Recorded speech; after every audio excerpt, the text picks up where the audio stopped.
আজকের ক্লাসে আমরা আলোচনা করব অর্থনীতি বা ইকোনমিক্স নিয়ে। একদম নতুন একটি অধ্যায় নিয়ে আলোচনা করব, যেই অধ্যায়টি হচ্ছে সরল কেইন্সের মডেল। এই অধ্যায়টি তোমাদের দ্বাদশ শ্রেণীর তৃতীয় সেমিস্টারের দ্বিতীয় অধ্যায়ের অংশ। আর প্রথম অধ্যায়টা আমরা আলোচনা করেছিলাম, যেখানে জাতীয় আয় আমরা কিভাবে পরিমাপ করব সেগুলো বিস্তারিতভাবে আমরা আলোচনা করেছিলাম। তো আজকে যে টপিকগুলো আলোচনা করব সেই টপিকগুলো হলো, এক, ভোগ অপেক্ষক কি, কিভাবে এই ভোগ অপেক্ষক আমরা পরিমাপ করতে পারবো বা আমরা উপস্থাপন করব, এবং এই ভোগ অপেক্ষকের সাহায্যে কিভাবে আমরা ভোগ ব্যয় রেখার আকৃতি অঙ্কন করব, এবং পুরোটাই হবে আমাদের কেইন্সের তত্ত্ব বা ধারণা অনুযায়ী। এবং এই কেইন্সের তত্ত্ব বা ধারণা অনুযায়ী ভোগ অপেক্ষক আঁকার জন্য বা ভোগ ব্যয় রেখাটি আঁকার জন্য যে সমস্ত টার্মস বা মৌলিক ছোট ছোট বিষয়গুলো আমাদেরকে জেনে নিতে হবে, সেগুলো এক এক করে আলোচনা করব। তো অনেকেই এই চ্যাপ্টারটা কঠিন লাগছে বলে অনেকে কমেন্ট করেছো। আশা করি তোমাদেরকে খুব সহজ এবং সহজতর উপায়ে বিষয়টা বোঝাবো। তো চলো ক্লাসটা শুরু করা যাক। তো ভোগ অপেক্ষক আলোচনা করার জন্য আমাদের প্রথম কী কী বিষয় জানতে হবে। ফার্স্ট আমাদের জানতে হবে জাতীয় আয় বিষয়টা কি। তো জাতীয় আয় বিষয়টা আমরা প্রথম অধ্যায়তে আলোচনা করেছিলাম, তাও একটু সংক্ষেপে বলে দিই। ধরা যাক এইটি একটি ছোট দেশ, এই দেশে তিনজন রয়েছে, এক্স ওয়াই জেড। এক্স 10,000 টাকা, ওয়াই 10,000 টাকা, আর জেড 10,000 টাকা ইনকাম করলো এক বছরে কোনো না কোনো উৎপাদনের সঙ্গে নিযুক্ত থেকে।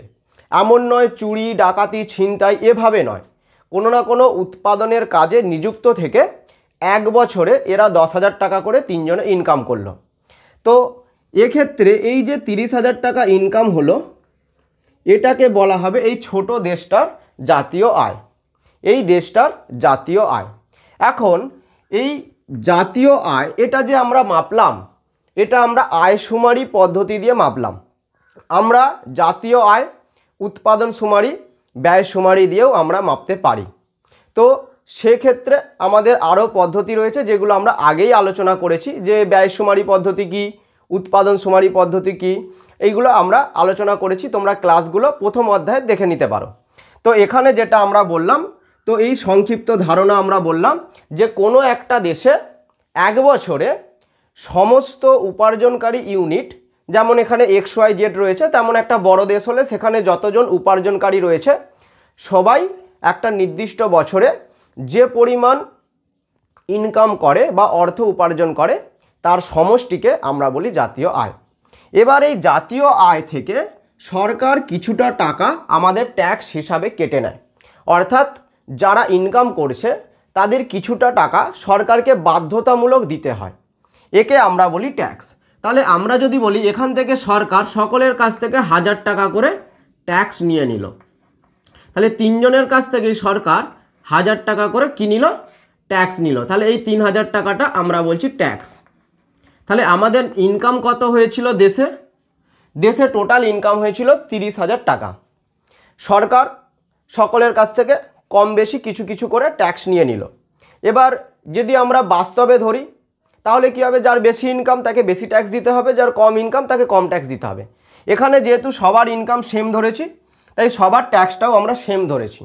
এখন এই ট্যাক্সটা যদি সরকার এদের কাছ থেকে নিয়ে নেয়, তাহলে এক্স ওয়াই জেড এদের কাছে ক টাকা করে পড়ে থাকবে, সকলের কাছে পড়ে থাকবে 9,000 টাকা করে পড়ে থাকবে। এটাকে আমরা কি বলবো, এটাকে আমরা বলবো ব্যয়যোগ্য আয়, ব্যয়যোগ্য আয়। তাহলে ব্যয়যোগ্য আয় যাকে আমরা ওয়াই দ্বারা প্রকাশ করি, এই ওয়াইয়ের সূত্র কি, এনআই মাইনাস টি। এনআই কি, তাহলে এনআই হচ্ছে আমাদের জাতীয় আয়, আর টি কি, টি হচ্ছে আমাদের কর। তাহলে সরকারকে আমরা 10,000 টাকা ইনকাম করলাম, তা থেকে 1,000 টাকা ট্যাক্স দিয়ে দিলাম, তাহলে আমার কাছে রইল ক টাকা, 9,000 টাকা। এই 9,000 টাকাটাই আমি ব্যয় করতে পারবো, অর্থাৎ আমার আয়ের যে অংশ আমি ব্যয় করতে পারবো তাকে বলা হচ্ছে ব্যয়যোগ্য আয়। আর যদি তোমাকে সংক্ষিপ্ত প্রশ্ন পড়ে যে ব্যয়যোগ্য আয় বলতে কি বোঝো, তাহলে জাতীয় আয় থেকে সরকারকে যে কর বাবদ টাকা দেয়া হয় সেটা বাদ দিয়ে দিলে তা যা পড়ে থাকে, যা অবশিষ্ট থাকে, তাকে আমরা বলবো কি ব্যয়যোগ্য আয়। আর এটাকেই ইকোনমিক্সে ওয়াই দ্বারা প্রকাশ করা হয়। এখন এই আয়টারই দুটো অংশ। কোন আয়টার? ব্যয়যোগ্য আয়। যে আমাদের কাছে এই যে এক্স ওয়াই জেডের কাছে 9,000 টাকা করে রয়ে গেল, এই 9,000 টাকা থেকে সে কিছু টাকা খরচ করতে পারবে, অর্থাৎ কিছু টাকা ভোগ করে আর কিছু টাকা সঞ্চয় করে। দেখা গেল 9,000 টাকা থেকে যত বেশি সে ভোগ করবে তত কম কিন্তু সে সঞ্চয় করতে পারবে। তাহলে ব্যয়যোগ্য আয়ের দুটো অংশ, একটা ভোগ ব্যয় আর একটা হচ্ছে সঞ্চয়। তাহলে আমার কাছে এক্স ওয়াই জেড, এখানে তিনজন ধরেছি, তিনজনের কাছে ব্যয়যোগ্য আয় কত? 9,000, কিন্তু এদের ইনকাম ছিল 10,000 টাকা করে, 1,000 টাকা করে সরকারকে ট্যাক্স দিয়ে দিয়েছে, তাই এদের কাছে পড়ে আছে 9,000 টাকা। এর মধ্যে এরা যত টাকা ভোগ করবে কম সঞ্চয় করতে পারবে, আর যত কম ভোগ করবে তত বেশি সঞ্চয় করতে পারবে। যদি দেখা যায় এরা 5,000 টাকা ভোগ করে তাহলে এরা 4,000 টাকা সঞ্চয় করতে পারবে। যদি এরা 8,000 টাকা ভোগ করে তাহলে 1,000 টাকা সঞ্চয় করতে পারবে। তাহলে এই যে ব্যয়যোগ্য আয়, ওয়াই এর দুটো অংশ, একটা হচ্ছে সি, একটা প্লাস এস, অর্থাৎ আমাদের ব্যয়যোগ্য আয়ের দুটো অংশ, একটা ভোগ ব্যয় আর একটা সঞ্চয়। কিন্তু এখানে তোমাকে পড়তে পারে যে ওয়াই যখন স্থির, ওয়াই যখন একই আছে, তখন সি আর এসের মধ্যে সম্পর্ক কি? বিপরীত সম্পর্ক। সি যদি বাড়ে, অর্থাৎ বেশি করে যদি আমরা ভোগ করি, আমাদের ইনকাম একই আছে, অর্থাৎ ব্যয়যোগ্য আয় একই আছে, যত বেশি ভোগ করব সঞ্চয় তত কমে যাবে, আর যত কম ভোগ করব সঞ্চয় আমরা বেশি করতে পারবো। যদি 1,000 টাকা ভোগ করি 8,000 টাকা আমরা সঞ্চয় করতে পারবো। তাহলে এইটা হয়ে গেল আমাদের C Y equal to C plus S. এই সমীকরণটা অবধি আশা করি তোমরা খুব সহজভাবে বুঝতে পেরেছো। আর একবার সংক্ষেপে বলে দিই যে বিষয়টা কি বললাম। বিষয়টা আমরা বললাম, ফার্স্ট আমাদেরকে জাতীয় আয় সম্পর্কে জানতে হবে।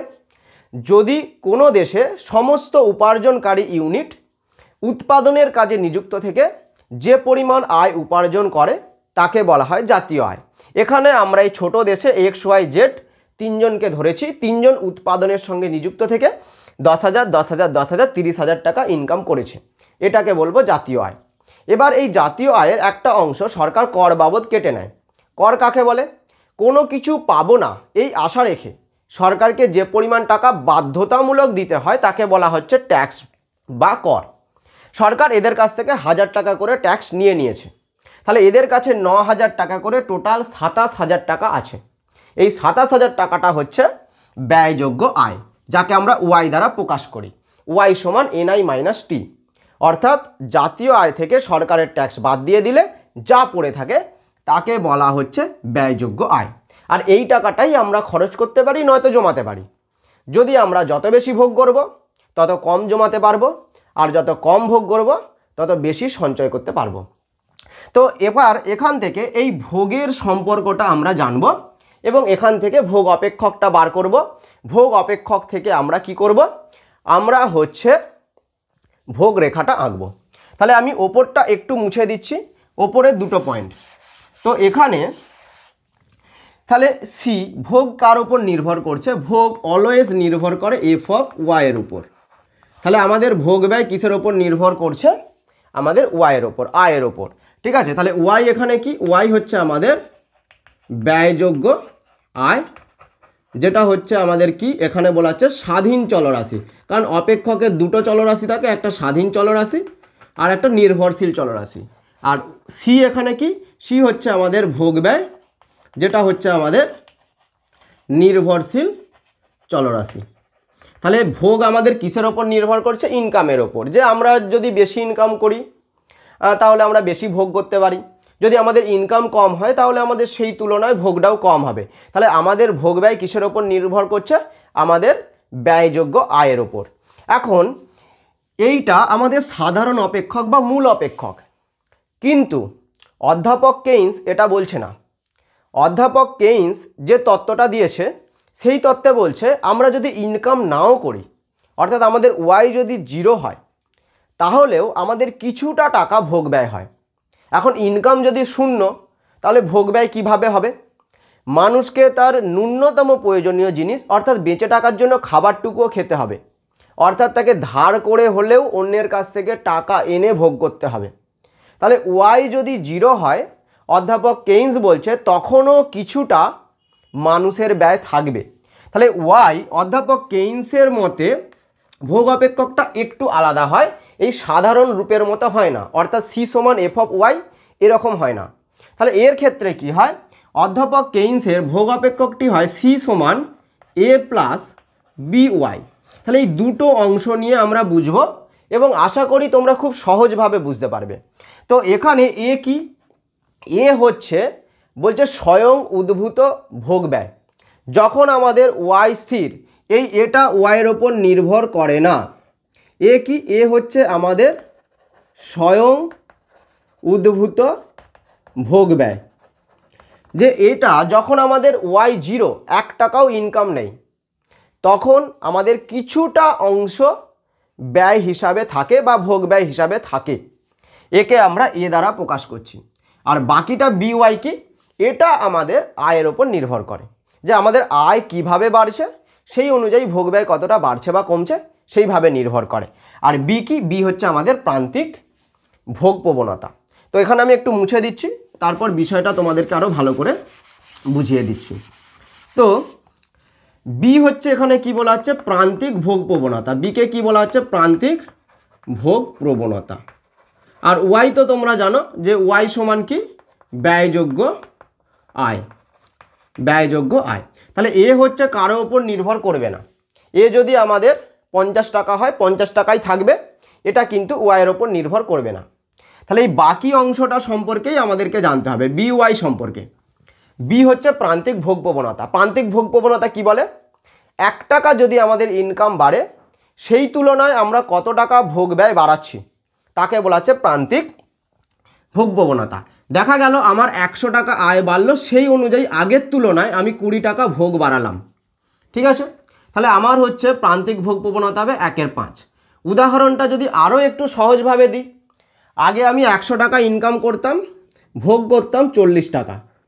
এখন আমি 200 টাকা ইনকাম করি, ভোগ করছি 60 টাকা। তাহলে আমার ইনকাম বেড়েছে 100 টাকা এবং ভোগ বেড়েছে 20 টাকা। তাহলে ইনকাম কত বাড়লো, ডেল্টা ওয়াই কত হলো, ইনকাম পরিবর্তন হলো 100 টাকা, আর ডেল্টা সি আমার ভোগ ব্যয় বাড়লো কত, 20 টাকা।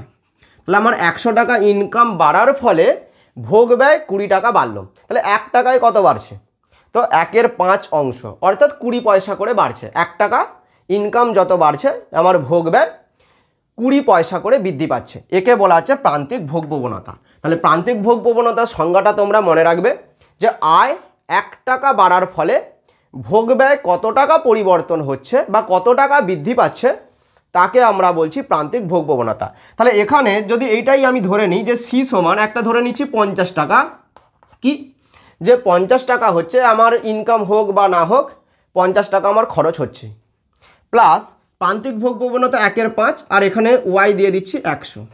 তাহলে আমার 50 টাকা আমার আয়ের সাথে কোনো সম্পর্ক নেই, এবং আমার 100 টাকা আয় বাড়ার সাথে সাথে 20 টাকা ভোগ ব্যয় বাড়ছে। তাহলে ভোগ ব্যয় হচ্ছে 70 টাকা। তাহলে এইটাই হচ্ছে অধ্যাপক কেইন্সের ভোগ ব্যয়ের অপেক্ষক, যে সি সমান এ প্লাস বি ওয়াই। এ কি, আরেকবার বলে দিই, স্বয়ং উদ্ভূত ব্যয়। এ হচ্ছে আমাদের ইনকাম হোক বা না হোক, তখন আমাদের কিন্তু এই টাকাটা খরচ হচ্ছে। আর বি কি, বি হচ্ছে প্রান্তিক ভোগ প্রবণতা, যে ইনকাম বাড়ার সাথে সাথে ভোগ ব্যয় কিভাবে বাড়ছে, মানে একক পিছু বা 1 ইউনিট পিছু। তো এখানে আমি ধরেছি 1/5, বিওয়াইটাকে ধরেছি 1/5, অর্থাৎ 5 টাকা আয় বাড়লে 1 টাকা ভোগ ব্যয় বাড়ছে। তাহলে 100 টাকার ক্ষেত্রে 20 টাকা, তাই টোটাল হচ্ছে আমার 70 টাকা ভোগ। তাহলে এটাকেই যদি আমরা একটা রেখা দিয়ে এঁকে নিই, তাহলেই তো আমরা ভোগ অপেক্ষক থেকে একটা ভোগ ব্যয় রেখা পেয়ে যাব। তো এখানে এই রেখাটার সাথে আমরা কিন্তু একটা সঞ্চয় অপেক্ষক রেখাও আঁকি, সেটা একটু সংক্ষেপে বলে দিই, কেন এই দুটো ছবিতে ভোগ রেখা আর সঞ্চয় রেখা দুটোই আমরা আঁকতে পারবো। তাহলে ভোগ রেখাটা বা ভোগ অপেক্ষকটা তো আমরা জানলাম, তাহলে সঞ্চয় অপেক্ষকটা জিনিসটা কি সেটাও একটু সংক্ষেপে বলে দিই। দেখো, যে আমাদের ওয়াই সমান কি হয়, একটু আগেই বললাম, ওয়াই সমান হয় সি প্লাস এস, ক্লিয়ার? তাহলে এখান থেকে আমরা যদি বলি এস সমান কি হবে, এস সমান হবে ওয়াই মাইনাস সি। কারণ আমি একটু আগেই বলছিলাম যে এক্স ওয়াই জেড 9,000 টাকা করে ইনকাম করেছে, যত বেশি ভোগ করবে সঞ্চয় তত কমে যাবে। তাহলে 9,000 টাকা ওয়াই, আমি 1,000 টাকা যদি ভোগ করি তাহলে আমার সঞ্চয় হবে 8,000। ওয়াই মাইনাস সি, যে আমার ইনকাম থেকে ব্যয়যোগ্য আয় থেকে আমার হচ্ছে ভোগ ব্যয় বাদ দিতে হবে। তাহলে আমার যত হচ্ছে ভোগ ব্যয় বেশি হবে সঞ্চয় তত কমে যাবে। তাহলে আমি প্রথমে বলছি যখন আমার ইনকাম জিরো, 1 নম্বর আমি যখন বলছি এস ইনকাম আমার জিরো, ক্লিয়ার? তাহলে তখন আমি যতটা ভোগ করব, ঠিক আছে, তাহলে আমার সঞ্চয় কী হবে মাইনাস। তাহলে এখানে আমি ধরি যদি এ ধরি, এ আমার যখন ইনকাম জিরো, তাহলে আমি যদি এরকম ধরি, উদাহরণে আমি কি ধরেছি বা অপেক্ষকে ধরেছি যে ইনকাম জিরো আর ভোগ হচ্ছে কত এ টাকা, তাহলে আমার সঞ্চয় কত হবে মাইনাসে। তাহলে আমার ইনকাম জিরো, আমি 50 টাকা যদি ভোগ করি তাহলে আমার সঞ্চয় হবে মাইনাস 50 টাকা। যদি আমি 100 টাকা ভোগ করি তাহলে আমার সঞ্চয় হবে মাইনাস 100 টাকা। তাহলে এইটা কি হচ্ছে এস সমান মাইনাস এ। আচ্ছা 2 নম্বর হচ্ছে বি ওয়াই, এটা যদি আমার হচ্ছে আয়ের সাথে সাথে চেঞ্জ হচ্ছে, তাই তখন কি হবে, তখন আমার 2 নম্বর হচ্ছে সঞ্চয় সমান আমার কত হচ্ছে এই বি ওয়াইয়ের সাথে যখন আমার সম্পর্ক করছি, যেমন উদাহরণে ধরছি 1/5 অংশ আমি ভোগ করছি, তাহলে আমার সঞ্চয় কত হবে 1 মাইনাস 1/5 ইন্টু 100, অর্থাৎ 4/5 ইন্টু 100, 80 টাকা। তাহলে আমার 100 টাকা আমার হচ্ছে আয় বাড়ার সাথে সাথে 20 টাকা যদি আমি ভোগ ব্যয় বাড়াই, তাহলে আমার 100 টাকা বাড়ার সাথে সাথে 80 টাকা সঞ্চয় হবে। তাহলে এক্ষেত্রে এসটা কত হবে, এস সমান হয়ে যাবে 1 মাইনাস বি ওয়াই। তাহলে এখান থেকে আমি যেমন ভোগ অপেক্ষক কি পেলাম, ভোগ অপেক্ষক পেলাম সি সমান এ প্লাস বি ওয়াই, সেই ক্ষেত্রে আমি সঞ্চয় কি পেলাম, এ এর জায়গায় পেলাম মাইনাস এ আর বি এর জায়গায় পেলাম 1 মাইনাস বি ওয়াই। তাহলে এই দুটো হচ্ছে আমার ভোগ অপেক্ষক এবং সঞ্চয় অপেক্ষক, আর এটা পুরোপুরি কাজ করছে সরল কেইন্সের মডেলে। এবার রেখাটা আঁকলেই পুরো বিষয়টা হয়ে যাবে এবং এই ক্লাসটাও কমপ্লিট হয়ে যাবে। তাহলে আমরা এবার রেখাটা এঁকে নিচ্ছি। তো এখন আমরা ভোগ ব্যয় রেখা বা ভোগ অপেক্ষক রেখা আঁকবো। এই রেখাটা কী রকম হয়, এই রেখাটা আমরা নিম্ন অক্ষে বা অনুভূমিক অক্ষে আয় মাপছি আর উলম্ব অক্ষে আমরা কি মাপছি ভোগ ব্যয়, আর আমরা আঁকছি সঞ্চয়, ঠিক আছে, এইটা আমরা আঁকছি। তাহলে আমাদের যখন ইনকাম জিরো, তাহলে ওয়াই যখন জিরো, তখন অধ্যাপক কেইন্সের মতে কিছু টাকা আমাদের ভোগ ব্যয় থাকবে, যেটা এ, ক্লিয়ার? তাহলে আমাদের ইনকাম যখন জিরো, এখানে জিরো, তখন আমাদের কিছুটা ভোগ ব্যয় থাকছে। এরপর যত আয় বাড়ছে তার সাথে সাথে কি হচ্ছে ভোগ ব্যয় কিছুটা বাড়ছে, এইভাবে আমাদের ভোগ ব্যয় কিছুটা বাড়ছে। তবে মনে রাখতে হবে এই রেখাটা কি হয়, আমাদের যেন 45 ডিগ্রি রেখার থেকে বা ঢালের থেকে বেশি না হয়ে যায়। এখন বইয়েতে কিন্তু দেয়া নাই যে 45 ডিগ্রিটাই কেন, কারণ 45 ডিগ্রি রেখার ঢাল আমাদের কত হয়, tan 45 ডিগ্রি সমান আমাদের লম্ব বাই ভূমি, যেটা আমাদের মান হয় 1, অর্থাৎ tan 45 ডিগ্রি রেখার মান হয় 1। আর অধ্যাপক কেইন্স কি বলছে, যখন আমাদের আয় বাড়বে তখন আমাদের তার সাথে সাথে ভোগ ব্যয় বাড়বে, কিন্তু আয় যেভাবে বাড়বে ভোগ ব্যয় কিন্তু সেভাবে বাড়বে না। অর্থাৎ আমাদের ভোগ ব্যয় বা এই যে প্রান্তিক ভোগ প্রবণতা, যাকে আমরা বলা হচ্ছে এমপিসি, এটা আমাদের 0 থেকে বেশি হবে কিন্তু 1 থেকে বেশি হবে না। অর্থাৎ আমাদের যদি ইনকাম 100 টাকা বাড়ে তাহলে আমাদের ভোগ ব্যয় বাড়বে, সেটা 20 টাকা, 30 টাকা, 40 টাকা, 50 টাকা, 60 টাকাও হতে পারে, কিন্তু ভোগ ব্যয় কখনো 100 টাকার বেশি হবে না বা 100 টাকা হবে না। তাহলে ইনকাম বাড়ার সাথে সাথে ভোগ ব্যয় বাড়বে, কিন্তু ইনকাম যতটা বাড়বে ভোগ ব্যয় তার থেকে বেশি বাড়বে না। এটা পুরোপুরি মনে রাখতে হবে মনস্তাত্ত্বিক বিষয়, বা এটা অধ্যাপক কেইন্স একটা মনস্তাত্ত্বিক বিচার বিবেচনা করে বলেছে। কেন ইকোনমিক্সে আমরা কি দেখি, যে কোনো বিষয় ইকোনমিক্সে ব্যতিক্রম রয়েছে, কখনো কিন্তু অ্যাকুরেট 100% নাও হতে পারে। তো অধ্যাপক কেইন্সের এই যে তত্ত্ব, পুরো তত্ত্বটাই যে আমাদের ইনকাম জিরো থাকলেও কোনো রকম আমাদের হচ্ছে ইনকাম না থাকলেও কিছু টাকা আমাদের ভোগ ব্যয় আমাদের হবেই, আবার ইনকাম যখন বাড়বে তার সাথে সাথে ভোগ ব্যয়ও বাড়বে। এই পুরো বিষয়টা একটা মনস্তাত্ত্বিক বিষয়, কারণ অধ্যাপক কেইন্স তার বিভিন্ন মানুষের আচার আচরণ বিচার বিশ্লেষণ করে এই তত্ত্বটা তুলে ধরেছে। তবে ইকোনমিক্সের বেশিরভাগ তত্ত্বেও কিন্তু আমরা ব্যতিক্রম পাই, তো এখানে আমরা ব্যতিক্রম ধরছি না, এখানে আমরা তত্ত্ব অনুযায়ী বা অধ্যাপক কেইন্সের তত্ত্ব অনুযায়ী ভোগ ব্যয় রেখাটা আঁকার চেষ্টা করছি। তাহলে এই রেখাটা কখনো এই রেখাটার ঢাল এই 45 ডিগ্রি রেখার থেকে বেশি হবে না। কেন 45 ডিগ্রি রেখার থেকে যদি বেশি হয়ে যায় তাহলে ভোগ প্রবণতার মান 1-এর বেশি হয়ে যাবে, যেটা অধ্যাপক কেইন্সের তত্ত্ব মেনে নেয় না। তাই অধ্যাপক কেইন্সের তত্ত্ব অনুযায়ী এই রেখাটা 45 ডিগ্রির থেকে বা 45 ডিগ্রি ঢালের থেকে কম হবে। তো এই অনুযায়ী এবার যদি আমরা সঞ্চয়টা মাপি, তাহলে যখন আমার ইনকাম হচ্ছে 0, যদি আমি টাকা ভোগ করি, টাকা যদি আমি ভোগ করি, আমি সঞ্চয় করতে পারবো কত? মাইনাসে। তাহলে ততটাই কিন্তু নিচের দিকে আসবে। এই জায়গাটায় কি হবে? আমাদের ভোগ এবং সঞ্চয় ইকুয়াল হবে। এখানে আমার সঞ্চয় এখানে ভোগ এবং আয় আমার ইকুয়াল হবে। এটাকে বলেছে ই বিন্দু, বা এখানে বলা হচ্ছে সমব্যবস্থার বিন্দু। এই বিন্দুতে কি হয়? এ বিন্দুতে আমার ব্যয়যোগ্য আয় এবং আমার ভোগ ব্যয় ইকুয়াল হয়ে যায়। তাহলে এখানে সঞ্চয় হবে 0। এরপর থেকে যত আমার আয় যত বাড়বে তত আমার কি হবে? সঞ্চয় একটু একটু করে আমি বাড়াতে পারবো। তাহলে এইটা হচ্ছে আমাদের কি? ভোগ ব্যয় রেখা, আর এটা হচ্ছে আমাদের সঞ্চয় রেখা। তাহলে এইটাই হচ্ছে আমাদের অধ্যাপক কেইন্সের তত্ত্ব অনুযায়ী ভোগ অপেক্ষক থেকে ভোগ ব্যয় রেখার আকৃতি। যে ইনকাম যখন 0 তখন কিছুটা আমরা ভোগ করছি, তাই সঞ্চয় হচ্ছে মাইনাস। যত আমাদের ইনকাম এরপর বাড়ছে, ভোগ তত বাড়ছে। আর কিভাবে বাড়ছে? এই প্রান্তিক ভোগ প্রবণতা অনুযায়ী বাড়ছে, যেটা 0 থেকে মান বেশি কিন্তু 1-এর থেকে কম, এই অনুযায়ী বাড়ছে। আর tan 45 রেখাটা কেন নেওয়া হয়েছে? এটা শুধুমাত্র একটা সাপোর্ট হিসাবে নেওয়া হয়েছে। এখানে বলতে গেলে এর কাজ নেই, কারণ tan 45-এর মান 1। তাই আমরা চেষ্টা করছি যে এই রেখাটার মান বা এই ভোগ ব্যয় রেখাটার ঢাল এই tan 45-এর থেকে কম রাখার চেষ্টা করছি, সেই কারণে এখানে এই রেখাটা নেওয়া হয়েছে। তো এরপর যখন আমাদের কি হবে? এই জায়গাটাতে ই বিন্দুটাকে বলা হচ্ছে সমব্যবস্থার বিন্দু। এই বিন্দুতে আমাদের আয় এবং ভোগ ব্যয় সমান হয়ে যাচ্ছে, তাই সঞ্চয় হচ্ছে আমাদের 0, 1 টাকাও সঞ্চয় করতে পারছি না। এরপর যত ইনকাম বাড়ছে আমাদের সঞ্চয় আস্তে আস্তে বাড়ছে। আশা করি তোমরা এই বিষয়টা বুঝতে পেরেছো। আমরা নেক্সট ক্লাসে আরও বিভিন্ন বিষয়, ভোগ প্রবণতা, প্রান্তিক ভোগ প্রবণতা, সঞ্চয় প্রবণতা, প্রান্তিক সঞ্চয় প্রবণতা, এগুলো নিয়ে আলোচনা করব। এদের মান কি করে 1-এর সঙ্গে সমান হয় বা সমষ্টি কিভাবে 1-এর সঙ্গে সমান হয়, এই বিষয়গুলো নিয়ে আলোচনা করব। আজকের জন্য এতটাই, ধন্যবাদ।